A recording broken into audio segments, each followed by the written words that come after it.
Hello दोस्तों। तो आज की वीडियो में मैं आपको जो वोल्टास का एसी का रिमोट होता है उसके बटन किस तरह से फंक्शन करते हैं इस वीडियो में क्विकली बताऊंगा। सबसे पहला जो बटन है वो पावर ऑन और ऑफ करने का है।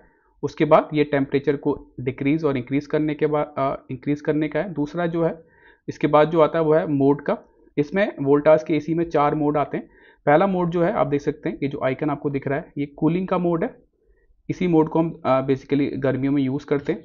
इसके बाद मैं अगर मोड को फिर से प्रेस करूं तो ये जो मोड है इसको हम मानसून मोड बोलते हैं। जब आपके घर के आसपास बारिश आती है तो उस टाइम जो ह्यूमिडिटी होती है उस टाइम हम ये वाला मानसून मोड को यूज़ करते हैं। उसके बाद जो हमने फिर से प्रेस किया तो इसको हम बोलते हैं हीट मोड। अगर आपका एसी डुअल एसी है जिसमें कूलिंग और हीटिंग दोनों होती है, जो ठंड के टाइम अगर आपको अपने एसी से गर्म हवा पास करनी है, मतलब उसको एज ए हीटर यूज़ करना है, तो उसमें आप ये वाला मोड जो है हीटर मोड का उसका यूज़ करेंगे। अगर आपका एसी डुअल एसी है तो ही ये फंक्शन वर्क करेगा, अदरवाइज ये नहीं करेगा वर्क। उसके बाद जो लास्ट मोड होता है वो फैन मोड होता है। अगर आपको सिर्फ अपने एसी से फैन का यूज़ करना है तो आप फैन मोड यूज़ करेंगे। इसमें जो कंप्रेसर होता है वो वर्क नहीं करता। इसमें सिर्फ जो आपके एसी में इंडोर में जो फैन लगा होता है वही चलता है।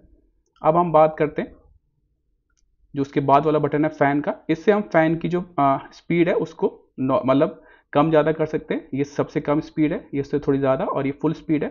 और एक बार अगर मैं फिर से प्रेस करूँगा फैन को तो ये ऑटो स्पीड है, मतलब ऑटो मोड में फ़ैन कम या ज़्यादा चलेगा। इसके बाद आता है वर्टिकल स्विंग और हॉरिजेंटल स्विंग। वर्टिकल स्विंग और हॉरिजेंटल स्विंग को आप यहाँ से सेट कर सकते हैं कि किस मोड में आपके एसी की हवा जो है वो आए आपको। तो उसको वर्टिकली स्विंग और हॉरिजेंटली स्विंग आप यहाँ से कर सकते हैं। इसके बाद आता है स्लीप मोड। देखिए यहाँ पे लिखा हुआ है स्लीप। स्लीप मोड में क्या होता है कि अगर आप रात को सोते हैं, बेसिकली ये रात के टाइम यूज़ किया जाता है। जैसे आप रात को सोएंगे ना, तो आप अगर स्लीप मोड को एक्टिव कर देंगे तो यहाँ पे देखिए इस तरह से नाइट का आइकन आ जाएगा। यहाँ पे आप देख पा रहे होंगे। तो इससे क्या होता है कि ये रात को अपने आप ही एसी का टेम्परेचर कम ज़्यादा करता रहता है अकॉर्डिंग कि कितनी देर एसी चल रहा है। तो उसके अकॉर्डिंग ये एसी की जो पावर है उसको कम ज़्यादा करता रहता है। इसके बाद ये आता है लैम्प। लैम्प बेसिकली क्या होता है, जो आपके एसी में जो लाइट जलती है जहाँ पे लिखा होता है कि इतना टेम्परेचर इस टाइम पे आपने सेट किया हुआ है, तो ये उसको भी ऑफ करने के लिए होता है। उसके बाद आता है सेवर मोड।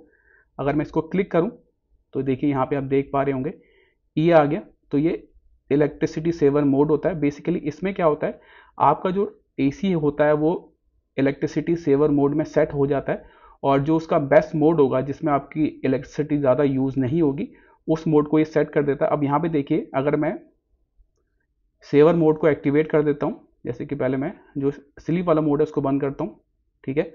अब मैं सिर्फ सेवर मोड को मैंने प्रेस किया तो यहाँ पे आप देखिए ई बन के आ गया इलेक्ट्रिसिटी सेवर मोड। अब यहाँ पे क्या होता है, ये जो एसी है इस टाइम पे बेस्ट सेटिंग पे सेट हो गया जिसमें इलेक्ट्रिसिटी सेव होगी। तो इसमें आप देखेंगे ना, आप टेम्परेचर को कम या ज़्यादा भी नहीं कर सकते क्योंकि ये उस मोड में सेट हो गया। इसमें देखिए कोई भी आप छेड़ नहीं सकते क्योंकि ये इलेक्ट्रिसिटी सेवर मोड पे सेट हो गया। अभी 24 के टेम्परेचर पे ही चलेगा, और अगर इसको ऑफ करना है आपको तो यहाँ से फिर से दबाएंगे तो ये ऑफ हो जाएगा। उसके बाद आता है टर्बो मोड।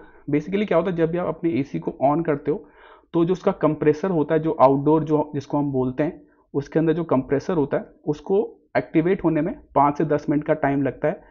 बेसिकली जब भी आप अपने एसी को ऑन करोगे तो थोड़ा उसमें टाइम लगता है कूलिंग स्टार्ट होने में। तो अगर आपको ऑन द स्पॉट कूलिंग चाहिए तो आप टर्बो बटन का यूज़ कर सकते हो। इससे आपको आपको 5 या 7 मिनट का वेट नहीं करना पड़ेगा। एसी ऑन होते ही अगर आप टर्बो दबा दोगे तो on the spot compressor start हो जाएगा। बट इसमें जो इलेक्ट्रिसिटी होती है वो बहुत ही ज़्यादा कंज्यूम होती है, तो इसको आप लोग इमरजेंसी में ही यूज़ करते हैं, वरना इससे इलेक्ट्रिसिटी का बिल भी ज़्यादा आता है।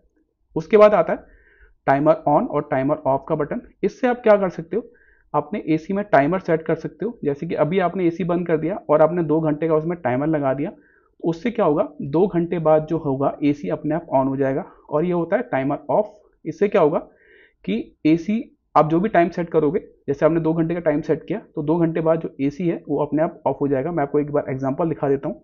जैसे मैंने क्या किया, टाइमर ऑफ को प्रेस किया तो यहाँ पे देखिए 1H आ गया, मतलब 1 आवर। तो मैं इसको यहाँ से इंक्रीज 2 आवर या फिर 3 आवर या 4 आवर या फिर इसको कम कर सकता हूँ। जैसे मैंने 2 आवर्स सेलेक्ट कर लिया कि 2 घंटे बाद मेरा एसी बंद हो जाए। ये 2 आवर लिखने के बाद मैं सेट पे क्लिक करूंगा, जो सेट वाला बटन होता है। तो इससे क्या होगा, जो एसी का जो टाइम है 2 घंटे बाद सेट हो गया, मतलब 2 घंटे बाद आपका एसी बंद हो जाएगा। तो मैं एक बार फिर से आपको दिखा देता हूँ। पहले मैं इसको ऑफ कर देता हूँ।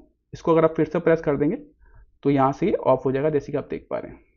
ठीक है, तो बेसिकली इसमें क्या होता है कि आपको टाइमर ऑफ और जो सेट का बटन है, इन दोनों का यूज़ करना पड़ता है। पहले टाइमर ऑफ से आप टाइम सेट करते हो, 2 घंटा 3 घंटे बाद एसी बंद हो जाए, तो टाइमर में टाइम सेट करने के बाद आपको सेट वाला बटन प्रेस करना पड़ता है, जिससे कि वो टाइम सेट हो जाता है। तो इन दोनों बटन का यूज़ होता है इसमें। मैं आपको फिर से दिखाता हूँ। जैसे मैंने टाइमर ऑफ का बटन दबाया, टाइम आ रहा है 2 आवर, मैं इसको 3 आवर करके जो सेट वाला बटन है उसको प्रेस कर दूंगा।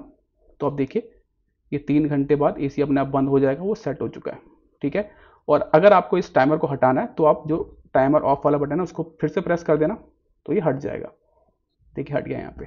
उसके बाद ये टाइम का जो बटन होता है, बेसिकली इससे हम ये चेक करते हैं कि इस टाइम रूम में क्या टेम्परेचर चल रहा है। ठीक है, जैसे आपने 24 का टेम्परेचर सेट किया हुआ है एसी को कूलिंग करने के लिए, पर इसको प्रेस करके आप एक्चुअल टेम्परेचर जान पाएंगे कि एसी अभी रूम का टेम्परेचर क्या हो रखा है।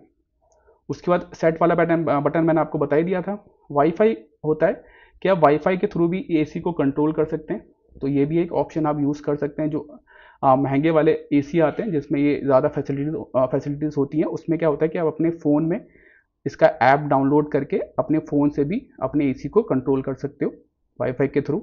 तो ये पूरी डिटेल हो गई वोल्टास के रिमोट की। तो यही था इस वीडियो में। Thank you.